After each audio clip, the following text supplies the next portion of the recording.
नमस्कार दोस्तों, आप सबका बहुत बहुत स्वागत है। दोस्तों, हर कोई यह जानने का इच्छुक रहता है कि मेरे पास धन कब आएगा और आएगा कि नहीं आएगा। पिछले साल तो पैसा बरस रहा था, अचानक से क्या हो गया, ये ब्रेक कैसे लग गया। उसके पास तो नोटों की बारिश हो रही है और हमारे यहाँ तो छींटे भी नहीं पड़ रहे हैं। ऐसा क्यों होता है दोस्तों? हमारे कर्मों के हिसाब से हमारी कुंडली में कुछ राजयोग छुपे होते हैं, जो कि ग्रहों की युति, दृष्टि या उसके आपस में स्थान परिवर्तन योग के कारण बनते हैं। जब भी उन ग्रहों की दशा अंतर्दशा आती है, तभी हम पर लक्ष्मी जी की कृपा बरसनी शुरू हो जाती है। इसे हम पुण्य कर्म का उदय में आना भी कह सकते हैं। यह कब शुरू होगी और कब खत्म होगी, यह आप सब स्वयं भी अपनी कुंडली में देख सकते हैं। जब यह दशा खत्म होती है, तब हमें लगता है कि अचानक से ये क्या हो गया, पता नहीं किसकी नज़र लग गई। लेकिन एक्चुअल में वह दशा काल समाप्त हो चुका होता है। इसे हम पाप कर्म का उदय में आना भी कहते हैं। आज हम उसी योग पर चर्चा करेंगे कि कुंडली में राजयोग कैसे बनता है।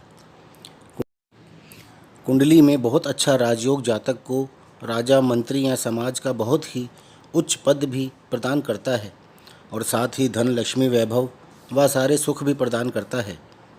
किंतु यह सभी सुख जातक को तभी प्राप्त होते हैं जब जातक की कुंडली में बन रहे राजयोगों के ग्रहों की दशा या अंतर्दशा जातक के जीवन में प्रारंभ होती है।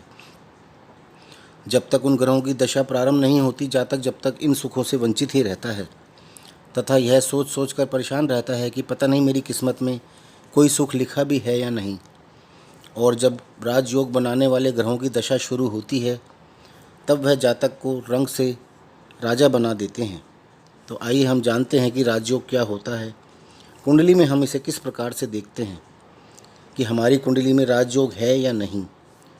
दोस्तों, जब भी किसी कुंडली के केंद्र स्थानों यानी कि 1, 4, 7, 10 भावों के स्वामी ग्रहों का संबंध त्रिकोण स्थानों यानी कि 1, 5, 9 भावों से बनता है, तब यह बहुत बड़ा राजयोग होता है।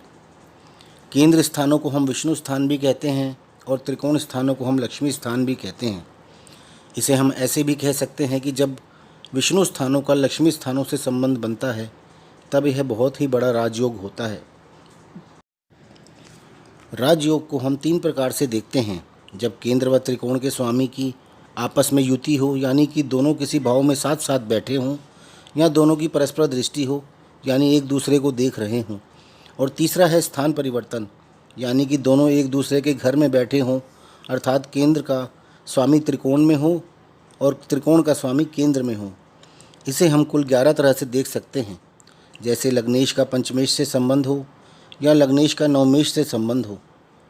इस प्रकार आप टोटल 11 तरीके से इसे देख सकते हैं कि वह किस प्रकार से संबंध बना रहे हैं, जिनसे कुंडली में राजयोग का निर्माण होता है। दोस्तों, इसी प्रकार से कुंडली में एक और योग होता है जो हमें अपार धन प्रदान करता है, और वो है धन योग। धन योग भी राजयोग की तरह ही निर्मित होता है और बहुत ही अच्छा फल देता है।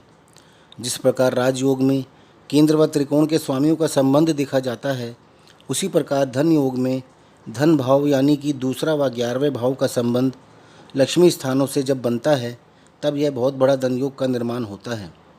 ऐसे जातक को अपार धन व संपदा की प्राप्ति होती है। यह योग भी 3 प्रकार से निर्मित होता है।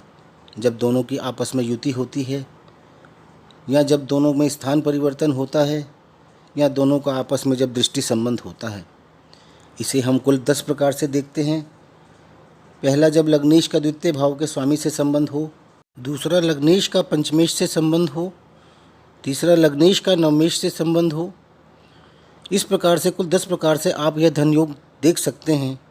वे 10 योग आप स्क्रीन पर देख सकते हैं और जान सकते हैं कि आपकी कुंडली में राजयोग व धन योग है या नहीं।